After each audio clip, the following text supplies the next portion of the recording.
एक धनवान मनुष्य था जो बैंजनी कपड़े और मलमल पहनता और प्रतिदिन सुख विलास और धूमधाम के साथ रहता था। लाजर नाम का एक कंगाल घावों से भरा हुआ उसकी देवड़ी पर छोड़ दिया जाता था और वह चाहता था कि धनवान की मेज पर की झूठन से अपना पेट भरे।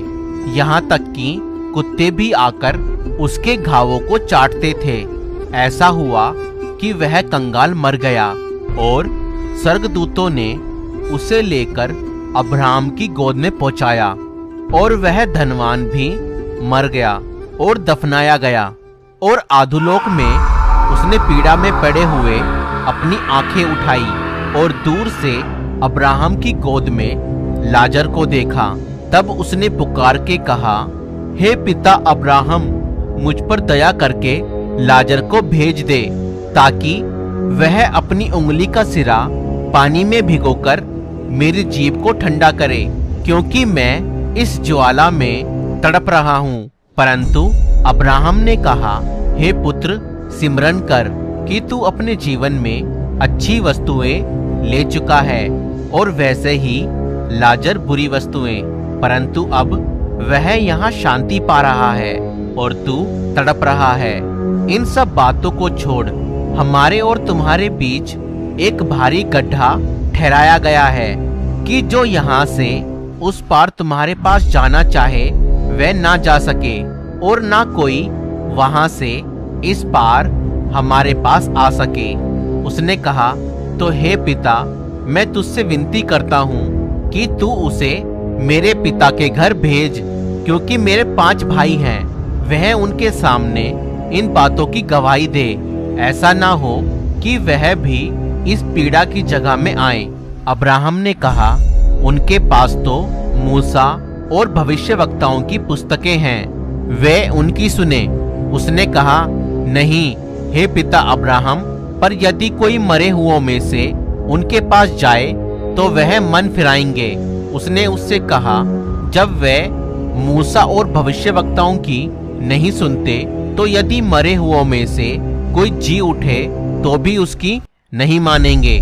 दोस्तों, ये धनवान व्यक्ति प्रतिदिन अच्छे और महंगे वस्त्र पहना करता था और तरह तरह का स्वादिष्ट भोजन खाया करता था। वह अब्राहम के वंश का था और मूसा और व्यवस्था की पुस्तकें भी उसके घर पर थीं, लेकिन उसने कभी भी इन पर ध्यान नहीं दिया। अगर आपके पास भी परमेश्वर का वचन यानी कि पवित्र बाइबल है और आप उसे नहीं पढ़ते, तो आज से ही पढ़ना शुरू करें। पवित्र बाइबल आपके जीवन को बदल सकती है। उस धनी मनुष्य का जीवन भोग विलास तथा संसार में आनंद करने में ही व्यतीत होता था और दूसरी तरफ लाजर नाम का एक व्यक्ति था जो कि कंगाल था। उसके पास इतने पैसे भी नहीं थे कि अपने घावों पर मरहम पट्टी करवा सके। वह उस धनवान की झूठन से अपना पेट भरा करता था और कुत्ते उसके घावों को चाटते थे।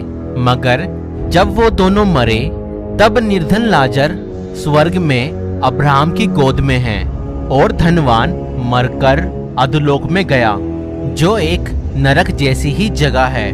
और इसका मतलब यह कतई नहीं है कि सभी धनवान नरक में ही जाएंगे और या सभी गरीब व्यक्ति स्वर्ग में ही जाएंगे। कौन व्यक्ति स्वर्ग जाएगा या कौन व्यक्ति नरक में जाएगा, यह इस बात पर निर्भर करता है कि उस व्यक्ति के पाप क्षमा हुए या नहीं और उस व्यक्ति का उद्धार हुआ है या नहीं। एक अमीर व्यक्ति भी स्वर्ग जा सकता है और नरक में भी जा सकता है। ठीक उसी प्रकार एक गरीब व्यक्ति नरक में भी जा सकता है और स्वर्ग में भी। परमेश्वर धनी या अमीर होने को बुरा नहीं कहता। बुराई तब है जब मनुष्य में क्षमता होने पर भी वह भलाई नहीं करता। एक धनवान व्यक्ति भी विश्वासी हो सकता है और स्वर्ग जा सकता है। इसका सबसे बड़ा उदाहरण अब्राहम है, जो कि बहुत धनवान था, फिर भी वह अपने विश्वास और परमेश्वर के साथ वफादारी और भलाई से चलने के कारण आज स्वर्गलोक में हैं। ठीक इसी प्रकार एक गरीब व्यक्ति भी अविश्वासी हो सकता है और नरक जा सकता है। इसका सीधा सा मतलब यह है, अगर मरने वाले व्यक्ति ने अपने पापों की क्षमा नहीं पाई है तो वह नरक की आग में डाला जाएगा। वहीं दूसरी तरफ अगर मरने वाले व्यक्ति ने अपने पापों से क्षमा पा ली है और परमेश्वर के साथ खराई और पवित्रता से चलता है, वह व्यक्ति ही स्वर्ग जा पाएगा। आज से 2000 साल पहले परमेश्वर पिता ने अपने एक लौते पुत्र प्रभु यीशु मसीह को हम सभी के पापों के खातिर क्रूस पर बलिदान होने के लिए भेज दिया, ताकि हमारे पाप क्षमा हो सकें। और प्रभु यीशु मसीह मरकर तीसरे दिन मुर्दों में से जी उठा और स्वर्गीय पिता ने प्रभु यीशु मसीह के हाथों में स्वर्ग और पृथ्वी का सारा अधिकार दे दिया। और यहाँ तक कि आज यीशु मसीह के नाम से हमारे पाप क्षमा होते हैं। प्रभु यीशु मसीह वह मार्ग है, वह सीढ़ी है जो हमें पिता तक पहुँचाती है। जो यीशु मसीह को अपना उद्धारकर्ता ग्रहण करता है, उसके सभी पाप क्षमा किए जाते हैं और वह परमेश्वर की संतान बन जाते हैं। अगर आप चाहते हैं कि आपके पाप भी क्षमा किए जाएं, तो आप आज ही प्रभु यीशु मसीह को अपने जीवन में अपना उद्धारकर्ता ग्रहण कर सकते हैं। आप हमारे साथ यह प्रार्थना कर सकते हैं, प्रभु यीशु मसीह, मैं जानता हूँ कि मैं एक पापी मनुष्य हूँ और मैं यह विश्वास करता हूँ कि आज से 2000 साल पहले आप मेरे ही अपराधों और पापों के कारण इस दुनिया में आए। मैं आपको अपना प्रभु, अपना उद्धारकर्ता अपने जीवन में ग्रहण करता हूँ। आप मेरे सभी गुनाहों को, पापों को माफ कर दीजिए और मुझे अपनी संतान बनाएं। मैं आपको अपना उद्धारकर्ता और अपना मुक्तिदाता अपने जीवन में ग्रहण करता हूँ। आप मेरे जीवन में आएं और मुझे अपनी संतान बनाएं।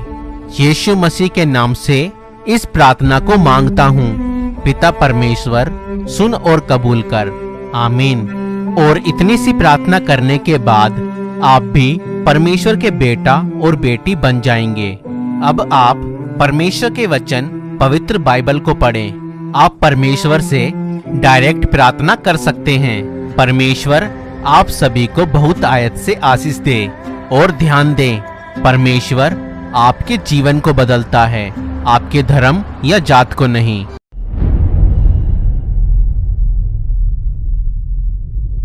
तो दोस्तों, अगर आपको ये वीडियो पसंद आई तो इस वीडियो को लाइक करें और अगर हमारे चैनल पर नए हैं तो हमारे चैनल को सब्सक्राइब करें। Thank you.